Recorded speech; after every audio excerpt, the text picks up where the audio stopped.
Welcome to Tennis Spin, where we put our spin on your tennis. Today, legendary coach Brad Stine with me. Am I ready? Stay tuned. All right, guys. I don't think he needs an introduction, but if you didn't know, this is legendary coach Brad Stine. Does the name Courier ring a bell? 4 Grand Slams under him. Kevin Anderson got to his only slam with this gentleman. And we're working on Tommy Paul right now. So Brad, thank you for joining me today. Thank you.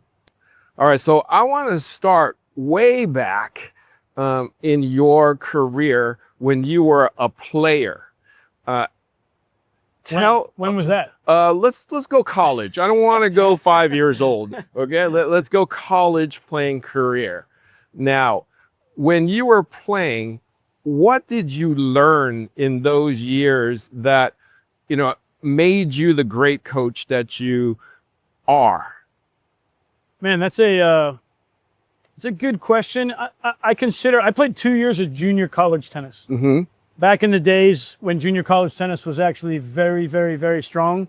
Some of the rules, NCAA rules, some of the changes have created a scenario where junior college tennis isn't quite as strong as it used to be. We used to have an opportunity to play Stanford, Cal, USC, a lot of those top teams. And I was lucky enough to play at a school, Kenyatta Junior College. And the coach there was a guy named Rich Anderson, who had played Wimbledon, played at the US Open. At the time, he was coaching a top 50 player on the men's tour, Eric Van Dillen, and a top 100 player on the women's tour, Peanut Louie. And they used to come and train with us. And Rich was just an amazing technician, phenomenal with mechanics. And to this day, there are still certain things that I use from the stuff that I learned from him when I was there playing for him at Kenyatta Junior College. Wow. So your first entree into coaching was at Fresno State. Yep. Did you play at Fresno State? I did. I transferred from Kenyatta, played 2 years at Fresno State. Okay. They were the only school dumb enough to offer me a full ride. So I went there and played 2 years there. Great experience. Really fun time. Had another guy that I played junior college with that we both went at the same time. We were roommates when we first went there. And our team wasn't great. We weren't bad. We weren't great. But it was a really good time. And then, when I finished, I was the assistant coach for 3 years. Mm-hmm. And then the longtime head coach, who was also a full professor on campus, decided to step down, and he pushed for me to get that job. And I was lucky enough to get that job. I was 26 years old at the time. I was actually the youngest Division I head coach in the country at that time. And I had come to the realization at that point that I probably wasn't going to be a player. And so I was super excited to get the position there as the head coach. I'm going to name one person that I'm already seeing similarities of you two. John Gruden. Okay. I hope I don't get banned by the ATP. Well, I don't mean that part of it, but you know what I mean? I can't throw the ball on a 50-yard out, but I can definitely teach you how. There you go. Right? Yeah. So from Fresno, you went to teaching some of the juniors as a staff, like people like, Courier Chang and those people. What did you learn there? Yeah, timeline-wise, I got hired as the assistant coach to Greg Patton, also a legend in collegiate coaching, 2-time NCAA Coach of the Year. And he was coaching the U.S. junior national team at that time. And he asked me to be his assistant, and I accepted. And that was the summer before I became the head coach at Fresno State. Oh, so got it. That first summer, I came in contact through that program with Sampras, Chang, Courier, Todd Martin, Malavia Washington, Jeff Tarango. It goes on and on. Basically, every guy from that era of tennis that turned pro and became top 100, except for Andre. Andre was the only guy that wasn't part of that program because he was already kind of too far advanced. Got it. And that's actually how I met Jim originally. I met Jim when he was about 15, and he was trying out for the national team, made the 16 and under national team. And then we maintained a relationship through that. And I worked for the USTA in that role, helping with the junior national team for about 3 years, I think, maybe 4 years. Got it. I can't remember. It's a long time ago. Yeah. Not that long, but yeah. But yeah, it put me in contact with a ton of guys. And as I mentioned, Rich Anderson, I've always considered him to be one of my mentors. Greg Patton was also instrumental in teaching me a lot of things about coaching and how to approach players. A little bit less technically oriented than where Rich was, but Greg was really big on conduct, standards, holding the players accountable, and he created a phenomenal environment for guys to train in. And I learned so much of those kind of things in being around him during that time. Are you familiar with the John Wooden Pyramid of Success? I am. Is it very similar to that? Yeah, I mean, I think Greg's probably a devotee of the John Wooden Pyramid. You know, I'm one of the greatest motivators, I think, in tennis, collegiate tennis for sure, over the last 30 years or so. Still does motivational speaking. So it was great for me to be able to see that and see how he just held everybody so accountable. Didn't let the guys get away with anything, and that resonated with me a lot as I got into my coaching. Right. So what did you do with your players to kind of go and bring it to the next generation? Well, I think collegiately, when I started at Fresno State, I had a pretty good idea of how I wanted to coach the guys technically, mechanically, to try and help them improve their strokes and become better players. We obviously at Fresno State weren't recruiting the best players in the country, so I had to do a pretty good job of trying to identify guys that had good base games that you could then work with and develop their games. I think we did a pretty good job of that. When I started at Fresno State, I was only there for 5 years, but when I started at Fresno State, we had never finished higher than third in our conference. And my third year there, we were in the top 25 in the country. And then my fifth year was my highest ranking while I was there. We got to 16 in the country. So a lot of progress with the teams that we had, and I think with a great group of guys that were all very coachable. And I think that we did a good job of coaching them and making them better players and making them competitive against the other schools who were probably recruiting better players than we were, but I think maybe we were doing a better job of developing the players. But the word is how. How do you do that? How do you do that? That's a really tough thing to answer. You know, it depends on the player. I mean, every player is different. They have different needs, different things that you're going to try and develop, maybe technically, tactically, mentally, emotionally. You're working with all of those things. I think that's part of the art of being a great coach, right? Right. Is that you're able to identify what's going to help any individual player become a better performer within their game. What's the base of their game, and what can you develop to help them be a better player? So it's hard to give you a specific answer to that kind of a question. You know, how do you do that? I can't really say how you necessarily do it. I'll narrow that question a little bit more for you. So we're going to fast forward to Jim Courier, right? And I'm going to say, how did you make Jim Courier a 4-time Grand Slam champion with that backhand? Yeah, you know, you have to remember also, and I always give credit, you know, I'm kind of listing the mentors that I had in my career as a coach, and the last mentor I had that was extremely significant was Jose Higueras. And I was working with Jim along with Jose. Right. So at that time, I was literally mentoring under Jose from a coaching standpoint.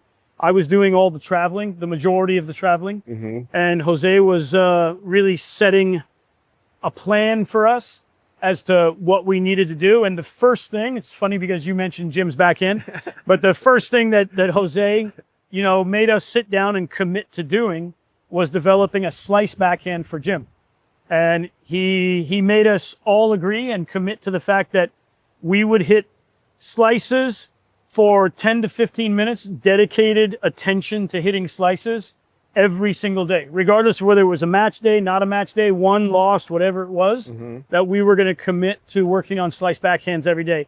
And I would argue to this day that Jim's development of the slice backhand is what gave him the opportunity to become number one, because his backhand was very unconventional, crazy grip, very limiting in a lot of ways. There were certain positive things about it. The stroke was extremely compact. Right. And so returning it was phenomenal. Right. But it really limited his reach on balls. Tough for him to pass on that side. And so the development of a really good, effective slice backhand gave Jim an opportunity to be able to defend when guys attacked him to that side more, kept him in the points longer, gave him an opportunity to ultimately find a forehand. And once he found a forehand, he was back in charge of the point most of the time. Right, right. So what did Jim need from you to be a champion? Man, it's a good and tough question, man. Like, I think I'll give Jim credit for this. So when I started with Jim, I asked him what he was looking for. Jim asked me about traveling with him and going on the road. And I was coaching at Fresno State still at the time. So, and I asked Jim what he was looking for. And he said, you got to remember, Jim was 20 years old. I think this is one of the best answers that you can ever imagine coming from a player at 20 years of age. Jim said, your job is to tell me things that I don't want to hear. And he said, when you stop doing that is when we'll have issues from a player-coach standpoint. And I said, perfect. That's exactly what I want to hear. Because I told him, I said, I don't want to come on the road if you're looking for someone that's going to get practice balls and pick up the towels and come to the court and tell you how pretty you look. So, I wanted to coach. I wanted to be involved in what was going on. And so, Jim literally stated the fact that, I want someone who's going to evaluate my matches, evaluate my practices, what I'm doing on a day-to-day basis, and tell me the hard truth. I want to hear what I need to do to try and become better. That's very mature for a 20-year-old back then. Extremely. I mean, it was either that answer or I don't know, and that's why you're here, would be the other good answer. Yeah. Now, after one Grand Slam, we're great. After two Grand Slams, we're great. Was it harder as we won more Grand Slams? You should ask the guys now, because I think everyone would say the same thing. Winning is phenomenal. And when you're climbing the mountain and you get your first win, like, that's just such an amazing experience, But winning can become a burden. Winning becomes an expectation, your own expectation, the media's expectation, other people around you. And that kind of expectation can sometimes become a burden. Right. And that burden can then lead to you becoming a little more cautious, you becoming a little bit more fearful of how you produce your game. Right. And that's something that you have to guard against. I've said many times within my coaching career, and going back to Jim, that managing success is often harder than managing failure. Right. Managing failure is pretty easy. You go back on the court, you hit a bunch of balls, you work really hard, and you find your game. Managing success revolves around all the kind of intangibles of that pressure and expectation, and reading the stuff in the media that people are writing about you and not buying into all that all the time. You're never quite as good or quite as bad as what the media might be saying about you, but it's easy to fall into that trap. And it's hard to stay away from all that stuff. And so managing that success is something that you have to do as a coach, and you have to kind of give a pathway for your player. Right, right. Okay, let's fast forward to Kevin Anderson now. Now, you coach Kevin Anderson to his one and only... You said that before. I didn't want to interrupt you, but Kevin made 2 Grand Slam finals. He made 2 Grand Slam finals. Grand Slam finals. U.S. Open with Neville Godwin as his coach. Oh, okay. And then that's why I don't know. And then Wimbledon with me as his coach. Okay. So sorry, Kevin. Yeah. Okay. Sorry, Kevin. Exactly. Okay. So two, but you were his coach for the one at Wimbledon. Yes. Now, what was it about Kevin that, what was the intangible with him? What did he need from you to get him to the Wimbledon final? Yeah, you know what's an interesting thing with Kevin? Kevin never lacked for commitment or intensity, effort. You knew every time Kevin walked on the court, whether it was for training or for a match, that he was going to be there, fully committed, fully connected to what was going on. What I think I brought to the table with Kevin, probably, I would say two really, really big things.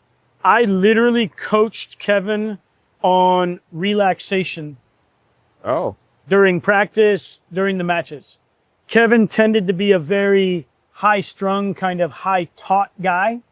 And we talked a lot about him finding a better balance of his ability to stay focused mentally, but allow his body to be a little more loose and relaxed. So that was one. And I think the second thing was that we made some adjustments and some changes to his return options, his footwork, and how he approached the return, especially on the backhand side, second serves, and more on the forehand side on first serves. Got it. Excuse me. So I need the secret to the relaxation thing. Most people do. Yeah, the relaxation factor. It's a tough balance, isn't it? You know, our sport, obviously.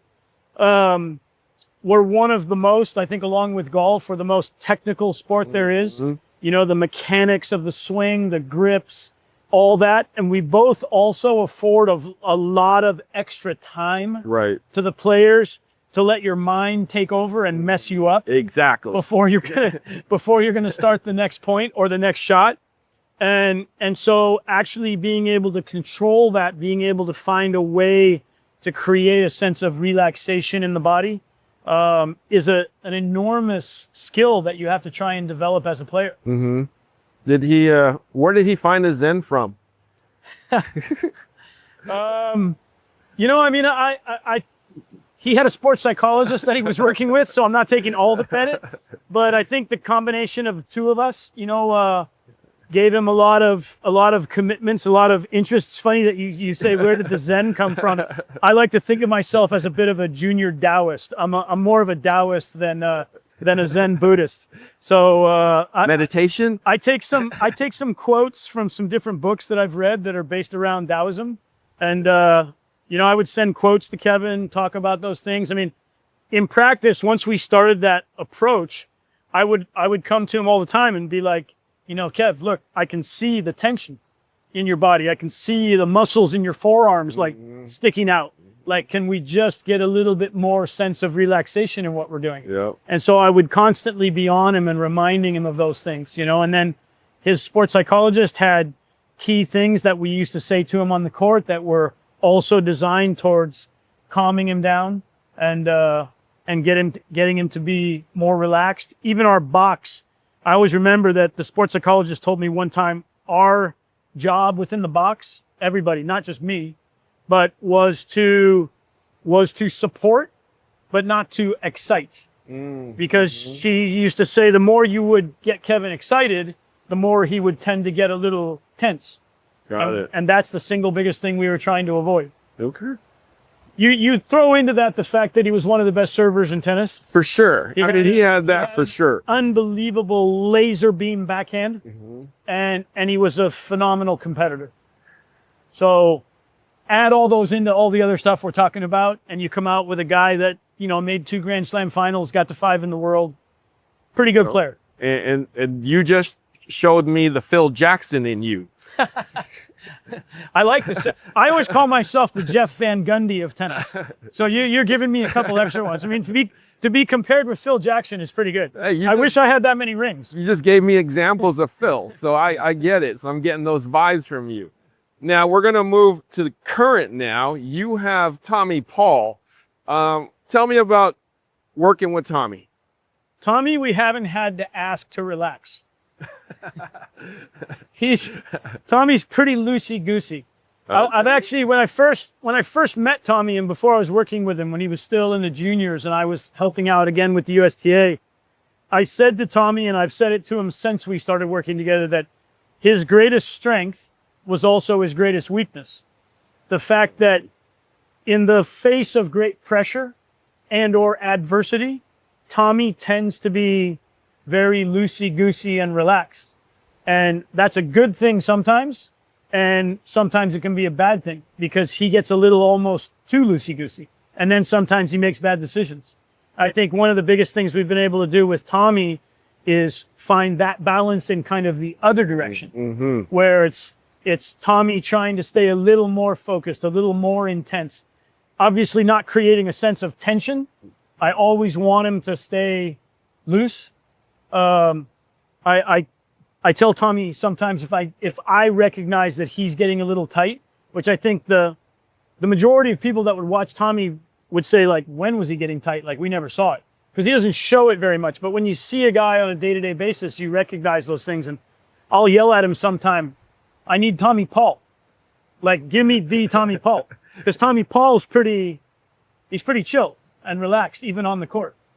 It's an interesting thing. You can, as a spectator or a fan of the game, if you see Tommy spinning his racket this way, spinning his racket this way, you know Tommy's in a good frame of mind. That's an actual sign that he's loose, but he's focused and he's concentrated. I've actually called to him from off the court, spin the racket, man, spin the racket. Meaning that if he's not spinning the racket, he's a little too tense. So you start to notice the most small little things like that when I don't know how many matches I've watched from Tommy now, but we're starting our 7th year. So 6 years together, full years of watching 70, 80 matches is a lot of time to notice the nuances of what he does and how he deals with pressure and adversity in matches. Right. Now, so you said the word focus. How do you keep somebody, I'm just saying Tommy, but how do you keep somebody like a Tommy focused on the court in that moment for as long as he can? It's a shot caller during practice. No, I said that earlier this year. I don't want to get in trouble for doing that. We don't do that, by the way.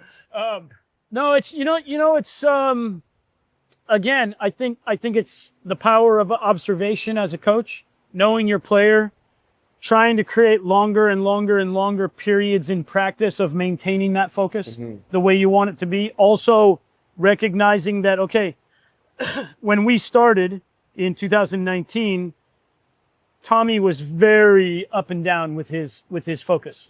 And invariably he would lose sets or lose matches because he would have huge periods where his focus was just off and his game would kind of go away. Right. And he would give up a break or maybe even 2 breaks, just play some really poor tennis. Right. And so you start to try and, in our practices, actually train the brain a little bit. And when you see him starting to lose that focus, then sometimes the best thing to do is stop. Right. Stop, take a break. So if he can get through 6, 8, 10, 12 minutes where he's really maintaining that, but then all of a sudden you see it start to falter, it's like, okay, let's stop. Let's take a water break. Yep. Let's come back out and refine that focus. And trying to extend those periods longer and longer and longer. Also, the same thing, creating strategies on court. Right. For how you're going to like Tommy himself saying like, okay, wait a minute, I'm losing my focus right now. I need to go to my towel, do this, take a little bit of time, refine things. So he's gotten way, way, way, way, way better over the years. I think that's probably one of the biggest things. Tommy, I think we've made some technical changes. I'll take a fair amount of credit for developing his volley. Sure. Didn't have a great volley when I started with him. We've changed the unit turn on the forehand side and how he sets the racket. Couple things on return, that just little things. And Tommy's been a great collaborator because he's great at asking questions or giving input about like, I'm not feeling this on this particular ball or where I am here, and that creates discussion on the court and then things that we can work on and train and focus. So he's been very good. Tommy's been, I think I've been very lucky. I don't know if it's me or the guys, but I think I've been very lucky that the majority of the guys I've been involved with, I feel like have been quite coachable. Right. I think Tommy's been very coachable from day one. And he has a very high tennis IQ. Tommy understands the game. He understands his own game. He understands what his strengths and his weaknesses are in his game. So when I bring up and talk about things that I feel he can perform better at, he's already aware of those. And so he's hungry to get more information. Okay, you know, how can I improve that? What can I do? And then, you know, I feel like our relationship, because I started with Tommy, he wasn't 17 or 18. He wasn't really old, but he was 22 when I started with him. And he'd already been on the tour for a number of years. That really, from the very start, it's been more collaborative than for example, I started working with Marty Fish when Marty was 18. Mm-hmm. That was a little bit more of a dictatorial type of coaching situation for the first year and a half that you're with him. Right. So it just depends on the environment and the player that you're with. Right. Now, what is the one intangible that champions have? Whew, the one intangible. Is it one thing? Or you can say as many. I thought there would be one. You know, it's funny. We were literally talking about this today with Cam Norrie's coach, Facundo Lagunas. And we were talking about it, you know, because Cam won here. He was a winner here at Indian Wells. Mm-hmm. And we were talking about the fact that top players in general have a degree of stubbornness. Yep. That I think is more apparent than a lot of the other players potentially ranked a little bit lower. And that means from a coaching standpoint, you have to kind of approach them sometimes in a little bit different way. We go back to Jim Courier. Mm-hmm. Coachable, but didn't like to admit that he was coachable. So if I asked Jim to do something, you know, like you got to play more balls to this position, or you need to get your feet in this position more to get to this shot, you know, he would never admit necessarily that I was right, but you would just notice that he would start doing exactly what you were asking him to do. Right. So with Tommy, Tommy's more of a, you're exactly right, Brad. That's exactly what I need to do.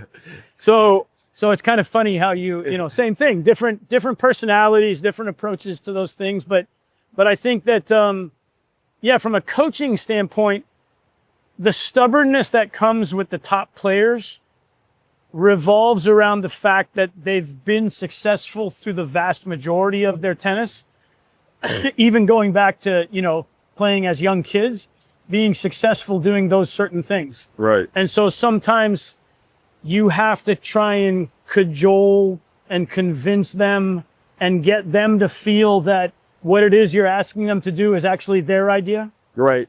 Right. And that they then absorb that and add that to their game, or make an adjustment in their game that benefits them and makes them play better tennis. Right.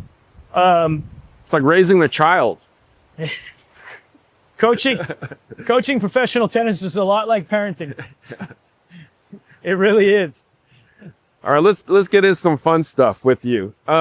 Let's talk about, like, nobody ever talks about what the coaches use. Everybody talks about what the players use. So let's talk about Brad Stine's rackets here. All right. Now, when you were in juniors, what racket did you use? Man, juniors, I don't even remember, to be honest. Going back to like my early juniors, you know, first of all, I started tennis quite late. I played my first tournament as a 15-year-old. Oh, wow. I played 16 and unders. I started tennis when I was about almost 14 and a half. Played my first year of juniors in Northern California in the 16s. And I'm pretty sure that back then, this is scary to say, but I know I started with the old Tad Davis. Yes. Are you old enough to remember that? The Wilson. Exactly. I mean, it's a wooden racket. Wooden racket. It was made by this company called Tad Davis. Yeah. Beautiful. Not Wilson, but yeah. Beautiful laminations in the racket. Yeah. That's how old I am. I was playing with a wood racket. You're right. So when I started collegiate tennis, I was still playing with wood. I played, there was a few iterations of but I played with the Jack Kramer autograph a little bit. when I was at Fresno State, I played with the Jack Kramer Pro Staff. Don't tell them, but I used to get free rackets from Prince for a while, and then I would take them to a shop and trade them for the Wilsons. Oh. We didn't have any social media back then. No one knew. So there was no eBay then either. Exactly. And then I played with the first. You remember when the head graphite edge? Oh, yeah. Everybody wanted to get that racket. I actually had a connection with the guy who was the NorCal head rep at that time and was able to get those rackets. I played with those for a few years. And then... Must be George Johnson. I don't even remember when I finally switched back to Wilson again, but I was with Wilson and I played with every iteration of the Pro Staff there was for, man, almost 20 years. Whoa. So yeah, I still have some of those at my house. So you did the Sampras 85, you did the, yeah. All literally every single one. The K Factor, all those different, all the encode, the K, yeah. Exactly. And then from as I got into pro tennis, I was lucky enough where I actually got a contract here or there. That was still with Wilson. And then when I was with Kevin was with Dunlop, and Dunlop approached me about switching, and they made me a nice offer, and so I switched to the Dunlop, played with the Dunlop. That was an easy switch. Right. Those rackets were very, very similar. That 200, yep. And then Solinco came along.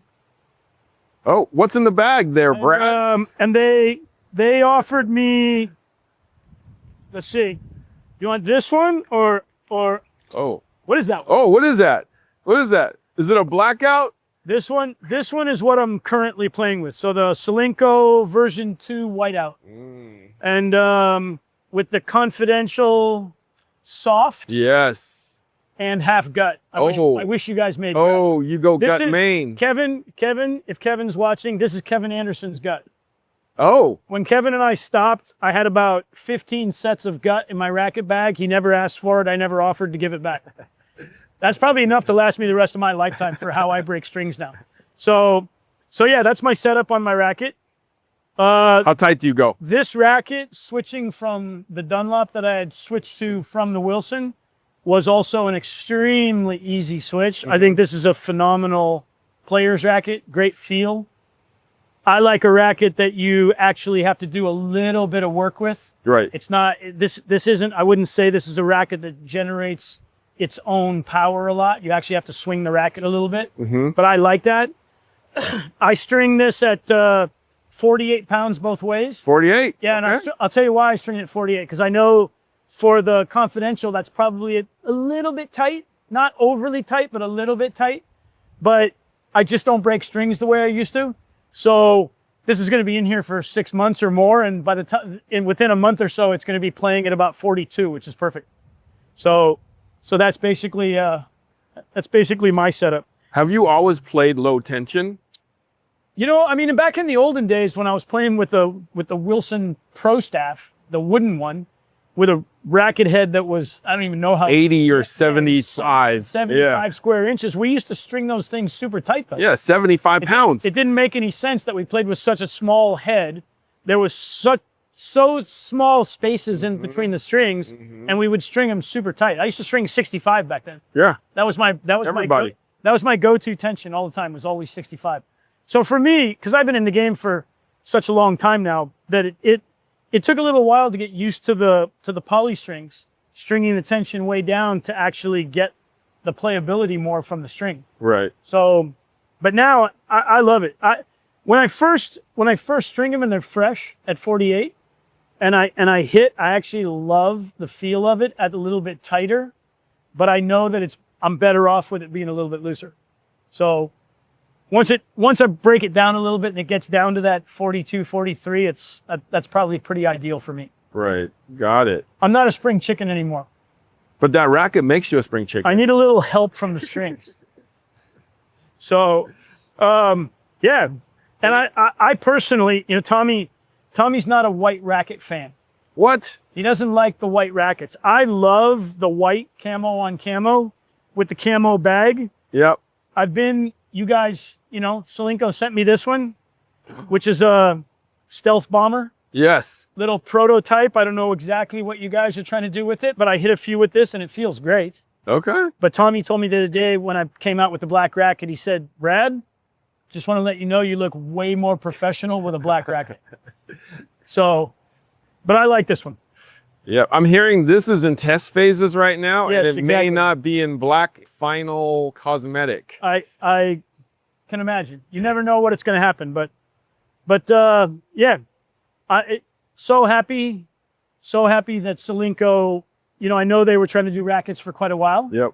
And the first few years of trying to do them didn't go fantastic, but the last couple of generations, this is now the second generation of the whiteout. Mm-hmm. And the first generation was as good.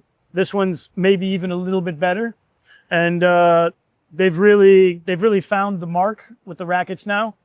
Everybody that's picked them up and hit balls with them that I know of says, man, it's a great racket. I can play with that racket agree. for sure. Mm-hmm. So yeah, I'm very, very happy with it. And I'm happy to get the rackets because I've been with Solinco for a long time now. And everybody's always been phenomenal with the strings and everything else. Customer service is so amazing. And so to have it connected also to the rackets now just makes everything so easy for me. Got it. So my vote was to make this green like the Hyper G and call it the Hype. There you go. No one asked me. They just sent me this song. All right. Brad, thank you so much for your time today. I appreciate it. It's very welcome. Yeah. Anytime. Guys, thank you for watching Tennis Spin, where we put our spin on your tennis.